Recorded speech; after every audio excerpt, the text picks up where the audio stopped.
I'm Indra, And I'm Amanda. and we'd like to welcome you to The Messy Middle Matters. Hey, Amanda, how are you today? I'm good. How are you, Indra? I'm good. Actually, yesterday was a really good day for me, too. I went to see my friend Ashley get interviewed, and she actually said something that I think you're going to really like, it's going to set something off for you. One of the things she said in the interview was how content creation is the new resume. Oh, yeah. Right? I feel that deeply. Right? I was like, Ashley, I'm like, girl, I'm like, that it hit hard. I think it hits harder for people who are working independently like you and I are, but it's still, if I was still in my corporate days, it would still hit. It would still hit. Yeah, agreed. And one of the reasons we're doing this podcast is to create that presence, right? To create to buffer our quote resume. This is part of our portfolio of what we're doing. Right. Because these days, a resume isn't enough. Like for most people, not for everyone, but for most people, they need to have people not only need to see your credentials and understand what you've done in that classical format of a CV or a resume. They also need to understand your thought leadership perspectives. And then there's a whole list of skills that are required for that as well. So like it's kind of insane. It's both wonderful and perplexing. It's both at the same time of what's expected, how many skills are required. The wonderful part is that it lets us showcase ourselves in new ways, and the barrier to entry for things like creating your own business or creating your own personal brand is much lower than it's ever been. But that's created an expectation that everyone has a personal brand and is writing thought leadership on the side and all this other stuff. Right. And all of that is overwhelming. It's overwhelming. It's really overwhelming. I mean, like, look at LinkedIn these days. Like, everyone is posting their thought leadership. It's just post after post after post because everyone's realized that you have to have this personal brand. Like, people want to know, or, you set it as an expectation. And I think there are people who expect to know those other facets of who you are. Right. And in this job market, I mean, I think where it plays the most for people who are on the more traditional career path, like when you're switching organizations, you need that thought leadership. Like where it was, I think a few years ago, is you would see people start writing thought leadership between jobs or as they were starting to apply for roles or start thinking about going somewhere else. Like it was a it was a if you know you know signal. um but now it's there's this expectation that you're going to do it on an ongoing basis and have your blog and have your videos and have your this and have your that, and not only do you need to have them, they need to be of a certain caliber. Right. Which is a whole nother everything needs a logo, everything needs a branding, everything needs a the catchphrase. It's a lot. It's a lot. Right. And, just a callback to our feedback episode. Mhm. There's you put that stuff out there, right? And if it's not of a certain caliber, you get all the feedback. 100%, or it doesn't stick. Right. Right. And it I think doesn't that stick and you have to like improve it. And it's become this thing that you have to do. you have to do. And I think that the lowest stakes way to do it for folks is to like reshare with comments on LinkedIn posts from other people. So like there's ways to do it that are not um as big of a lift, but even in those, like what can I say that's novel about what Adam Grant said? Adam Grant is a very esteemed writer, academic, advisor. Like, what what do I have to add to his LinkedIn post? But I also know that if I don't add a few words before I repost his thing, it's not going to hit the feed in the same way. And it's not going to get attributed to me and associate itself with my professional brand. Like, I know there are so many things. It's funny you brought up that example because yeah, there are so many things that I want to share, and then yeah. I go through that thought process, and I'm just like, I don't have anything to say other than like, yeah, what Adam said. And that's when I go back and I go repost without comments. I'm like, I got nothing. I got nothing, but I want more people to see this. I'm out. I'm out. Right, right. I'm sharing it because I want people to see it. I want people to see it. And I agree with him. But like, again, I also know because you need to understand the algorithms of every darn platform that's out there. Like Threads algorithm, TikTok's algorithm, Instagram's algorithm, LinkedIn's algorithm. Like they're all different. And they're all different and they're all constantly changing. And again, back to the word overwhelming. Different form factors, 100%. Like which dimensions am I choosing? Who am I biasing myself towards? It's insane. It's insane. Right. Is this professional enough to post on LinkedIn? I swear. But we are all in a world where there is some level of expectation for most professionals these days to market themselves, to constantly market themselves and constantly be adding to the conversation. And, I appreciate the irony of having started a podcast with you and about what I'm about to say. I hate listening to myself talk. I love having conversations, which is why when I was like, I want to do a podcast, I'm like, I need to find someone. I'm so glad that you're my partner in this. Because I love dialoguing, but like listening to myself talk which is a lot of what social can be. Oh, same. I mean, the first few episodes of our podcast, listening to myself talk, I was just like, oh, I don't like it. I hope other people do, but I for one cannot stand it. Well, and they do. This is the good news. What? Yeah. This is the good news.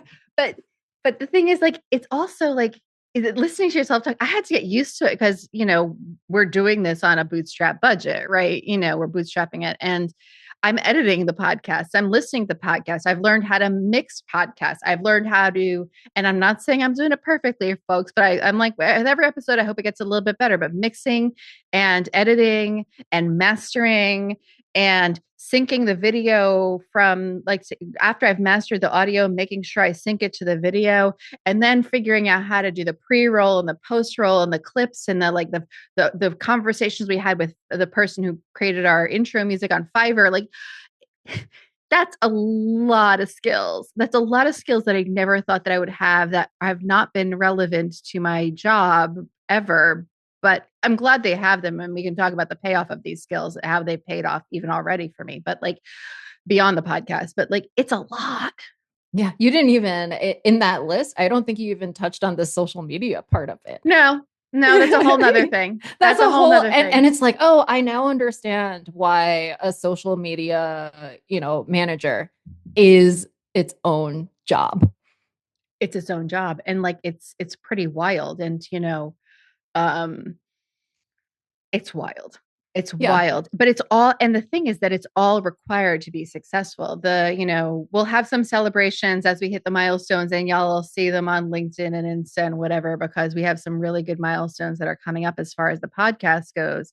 But to hit those milestones, you need to do it of a caliber that is, like it's got to be top notch because our expectations are so high as consumers of information these days. Oh, totally. It's, if it's not of that caliber, it's so easy to just scroll by and go on to the next thing.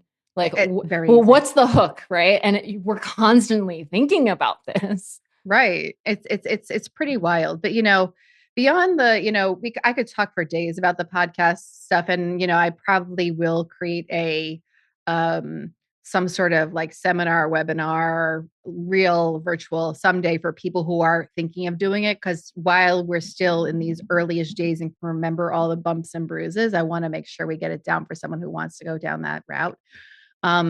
But like, let's talk about like some of the other pieces of it beyond, recording a pod, because, I do encourage others to do it. We do need more diverse voices as part of the conversation, the larger conversation about work, among other things. But if we think about the other avenues for people to do their personal branding and everything else, like let's talk about blogging. Let's talk about blogging, and then we can go from there. Yeah, it's blogging. It's writing, It's right? writing.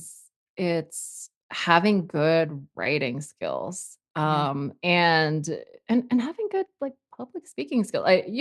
We're doing a podcast, but this is public speaking. We're speaking in public. And so it's just having those communication skills honed is super important, because if you're not clear in what you're saying, and it's not just if you're not clear, but it's if you're not clear and you don't have your personal touch on it, what makes people, want to stop and read or listen to your thing? Why listen? Like, you need to give them the why. You need to, like, what's in it for them? It needs to be at the top. There needs to be something. And that's hard to do. Like, I'm just really thinking about like my journey. I'm not as consistent with writing as I would like to be. At this particular moment, I'm giving myself a goal. We'll see if we hit it or not. I'm not gonna share it right now. But like, if I think about my writing journey, it's,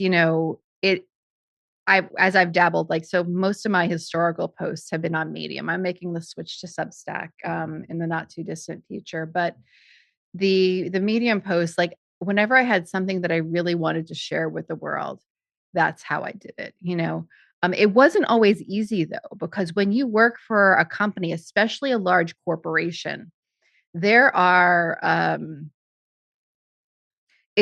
there are rules around what you are and aren't allowed to talk about, which can be really, really hard to navigate around and still create your own personal brand.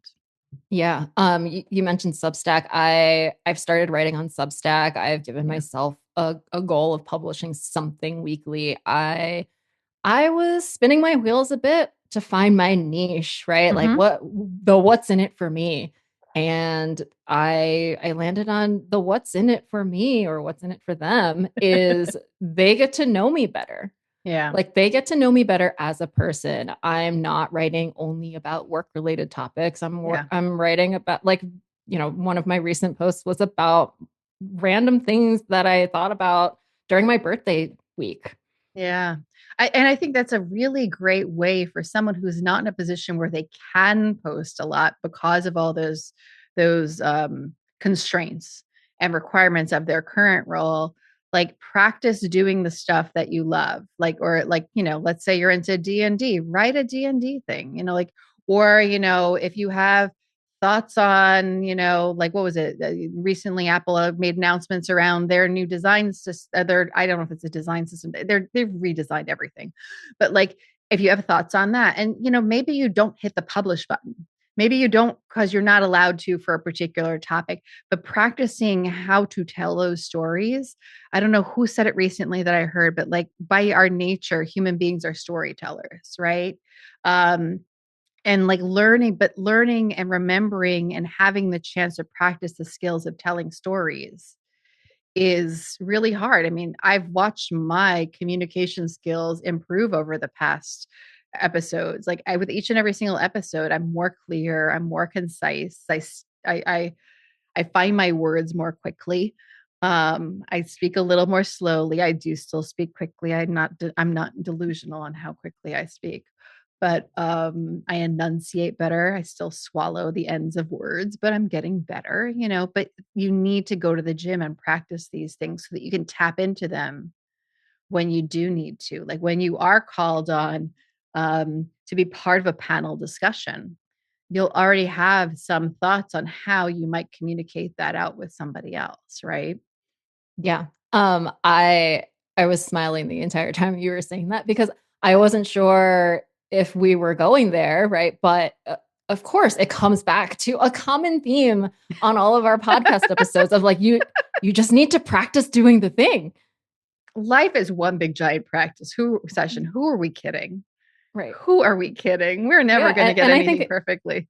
Yeah. And I think, writing a blog or just like writing in your journal, practicing writing, practicing your communication skills, practicing your soft skills, like just the art of practicing will just make you better going to the, it is like going to the gym. Yeah. And if getting something done on paper is a little too hard, practice just having the conversations and in your mind, pretend like you're being interviewed on a podcast, pretend like you're in a panel discussion, pretend, and that'll give you something. Another thing where when I don't know where to start with a conversation, and I know the topic, I know the constraints, I know the whatever, I actually feed it into an AI. I feed it into an AI and I like let it come back to me. I'm like, this is what I'm thinking. These are the things. And it gives me she uses a different word, but Anne Lamott, she has this concept in writing where you just get out your terrible first draft. Her word starts with an S. You can figure out what it is. I can't say it and still say safe for work, but like just get out your terrible first draft and then take it from there. But like getting something onto the page, so to speak, is the most important step in the writing process. And so to me, when I'm just stuck with something, I'll feed something in and I'll let the AI give me the terrible first draft. Me like, okay, I'm like, how do I even begin? And then that gives me something to react to, which is always really nice. Yeah. Or, I'll do, it's not the opposite thing, but I'll do the different thing of I have my terrible first draft. I put it, I feed it into the AI tool of choice. And I'm like, what do you think? Like where can I improve here? Right. Like Yeah. here's the message that I want to drive home. Like, are the words that I wrote down um good enough in telling that story, in delivering that message? I love that. I love using AI as my feedback tool. Like, Yeah. hey, what points are you getting across from this? What's your takeaway from this? It inevitably then gives me a second draft whether I asked for it or not. Oh yeah, yeah. I'm And, like, I did not ask for that. right. It's like that was good, but here's something that's better. And I'm just like, no, that's not my words anymore. No, it's not my words anymore. I don't want your draft, but thank you for the first part. Right. Thanks for the first part and for catching my spelling mistakes. Thank you. Oh my goodness. But it is we all need to practice these things. The other thing that I think that we all need to start thinking about, if you are starting to think about like panel discussions or interviews or whatever it might be, and it still sneaks up on me every single time, and I always write it from scratch. You would think I do have a bank of them, but none of them make me happy at any given moment in time. Is your personal bio for being on that panel discussion, your personal bio for being part of that podcast, your personal bio for being on that panel discussion at work, at the town hall. Like starting to think through like what is the thing that I would want people to talk about? Like how would I want to be explained to somebody else? It's your Right. elevator pitch, but somebody else is doing the pitching, right? Right. Or it's your own elevator pitch, right? Right. It's like if you are invited to speak at a conference, they're going to publish the conference schedule with your event, with your picture, with something about you. What is Yeah. that something about you? Yeah. Yeah. I mean, and let's be clear, this is additional labor that's not in your job description. It's nothing you signed up for. It's not your core competency in most cases, or at least parts of it won't be. Maybe you're great at writing, but like in this world that seems to need to have video these days, like, all right, I got to worry about lighting and my wind. And like, I was joking. I'm like, I feel like Mariah Carey, like, where's my wind? Where's my light?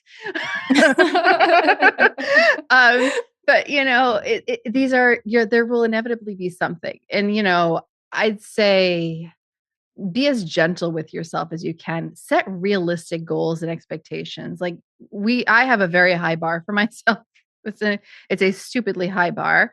But do what you can. Do what you can when you can. But the more you can be ahead of it, or the more you can be prepared to respond to it when the ask or opportunity hits, the better off you're going to be. So do that practicing when and where you can.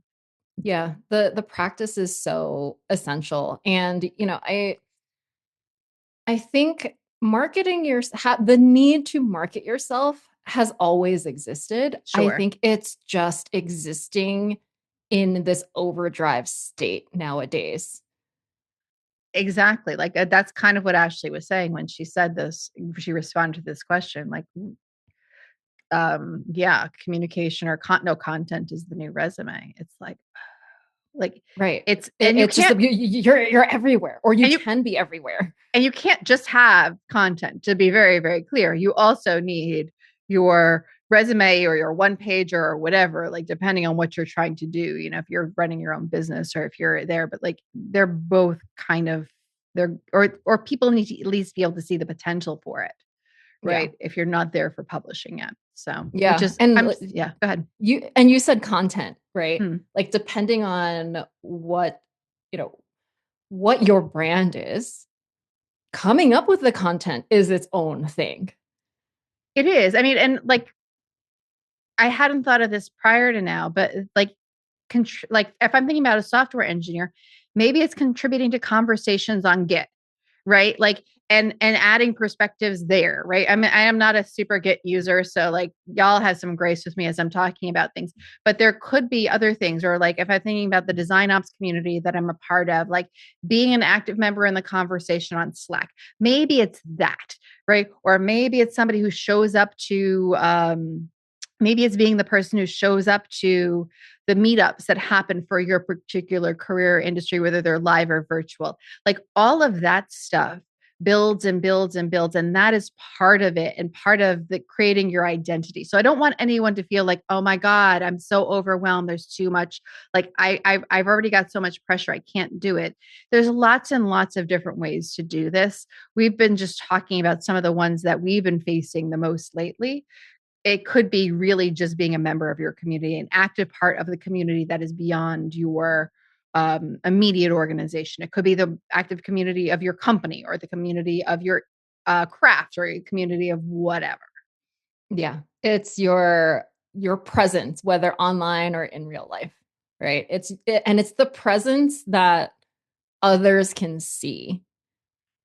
It needs to be visible. It can't be in Yeah. the shadows as much anymore. I think that's where, if we're thinking about the old fashioned times, which are not that long ago, like you'd give your resume, and even in the LinkedIn days before content was king, right? And whatever version we're living right now, but like your LinkedIn was a version of your resume. You'd go to the interview, you'd explain it, right? Right. And it's just a different narrative, and yeah, it's just a different way of doing Yeah, in the old fashioned ways, right? You it. have your resume, you get invited to an interview, your interview is your marketing opportunity, and It's your like that pitch. was it. That was it. And now there's not only like you have to do all this stuff before you even apply potential. I mean, again, I'm talking in hyperbole here, folks, but like you do all this stuff before you apply, you get yourself a cover letter. Yeah, like the expectations can be so overwhelming and high.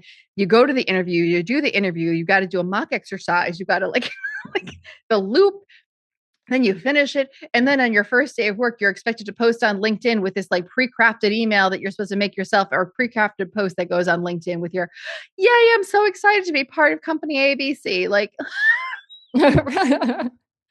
take what you can, do what you can, but know that you're not in it alone. There's so many resources out there that you can like tap into. Like I'll link in show notes to Anne Lamott's book Bird by Bird, which is about writing, and that's really she's just got a really interesting approach about just generally writing.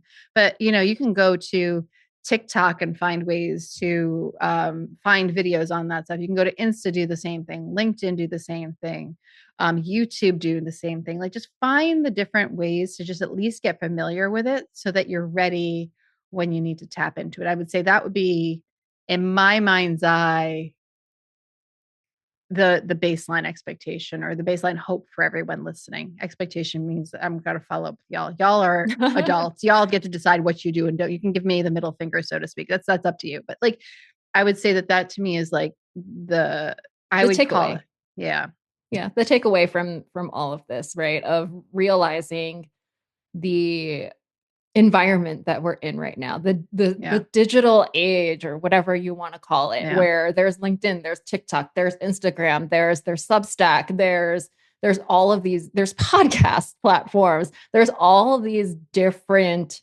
avenues where you are maybe expected to exist. At a minimum, I would say, unfortunately, baseline, you should have a LinkedIn profile, right? Okay. Yes. That's a requirement, I think, today. When I don't see someone's LinkedIn profile and it's they're networking, I'm like, who are you? Right. I'm like, who are you? Who are you? Do you even exist? Right. I'm like, you're standing in front of me, but like, I don't believe you're a human right now. Right. Yeah, because as we were talking about, the online presence, and like, it is overwhelming, and we're not saying that you have to like go out and create all these accounts and like post all this content. Don't today. do that right away. Don't do that. Yeah, it's too much. But as we were talking about that, I just thought of, when I met someone at a networking event, or like when I was reviewing a resume and I want to know more, I'll go to LinkedIn and be like, who is this person? Who is this and person? Sometimes their profile wouldn't exist, or I couldn't find them on LinkedIn. And I'm like, really? Or their profile exists and it's just their headshot and no experience. Like, fill that thing out. You've got a resume, drop in the stuff, make sure it matches, have a decent headshot. You can do them yourself using, like, our smartphones these days have great cameras. Do your best on one of those. If you work enough workplaces sometimes offer headshot days, get a headshot, and if all else fails, you can I don't recommend this, but like, I've seen people do it. They use AI to generate off of a bunch of casual shots. Right. Right. Yeah. I think it's just, it's practicing. It's one, putting yourself out there at a minimum, like at LinkedIn profile. LinkedIn. I think that's like the safest social media platform, right? Like, you don't want potential employers or like potential clients to maybe go deep into your personal socials, but like LinkedIn, professional. LinkedIn. Well, and the LinkedIn keeps them from digging across all the rest of them. Right. So I think that's a really good one. And I still stand by, pay attention to the ecosystem, pay attention to what's going on, so that you're not surprised, or at least, the things exist. I'd say that's an important skill. And then, when the time comes, dip into what you need to, but set realistic, achievable expectations for yourself at that moment in time, because nobody needs to be in a spiral because, oh my God, now I need to content create. Oh my God, now I don't like, okay, how much time does it take you, would you guess, Amanda, to create one blog post for the week? Depends on what I'm writing about, but pick a number. A few hours. And not everyone has that, right? So give yourself grace. Heart a few things or whatever. Like, you can do the idea, you can do the clap. There's all the options of the LinkedIn liking of things, right? Right. Do a little bit of that, do a little bit of reposting, and that'll show up as part of your profile. And then when you do have something to share, I think this would be the third piece. When you do have something to share, add it to your LinkedIn profile. I have one of my weirdest things that's on my LinkedIn profile. I still have it because it makes me crack up.